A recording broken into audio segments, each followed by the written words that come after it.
Hey everyone, Gretchen Wegner here, and I just got a text message from a client who is really struggling right now. He is towards the end of his first semester in college, and he had thought that he was doing pretty well, and then mid-semester he realized, oh my God, all of my old tools that I used in high school aren't working for me.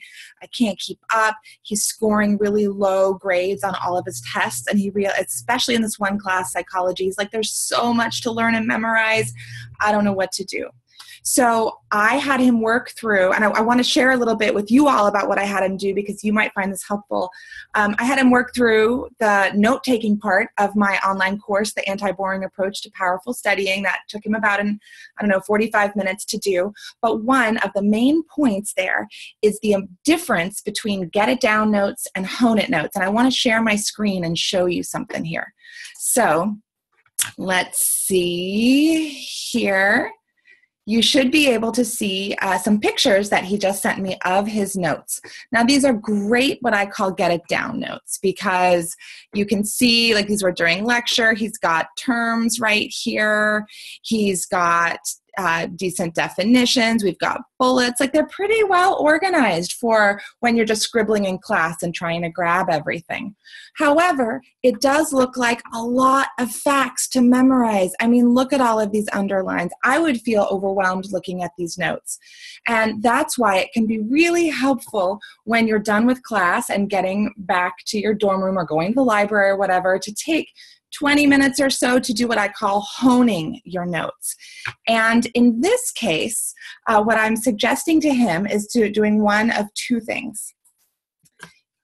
Either over here, creating a chart, like looking through all of that and thinking like, what's happening here? Do I need to know terms and definitions and examples? Is that what's happening? Or maybe there's a different kind of diagram that I can draw to show how all of those terms relate to each other. So that's one thing he can try and do. Another thing I recommended is to try and create a fake textbook. So looking through all of those bullets and thinking, what are some major headings? Like if I were a textbook writer, what would be a major heading that I would find that clumps some of this information together? And then do that heading, and then underneath it, do a diagram, a chart, or just bullet points to help bring those things together. But the idea is to rewrite your notes, to hone them so that they take much less space than the original notes. And it also requires you to think actively about the information so that you're turning it into something that makes sense to your brain and not just in the order that the teacher presented it. So if you have any questions about any of this, please don't hesitate to email me at gretchen@gretchenwegner.com.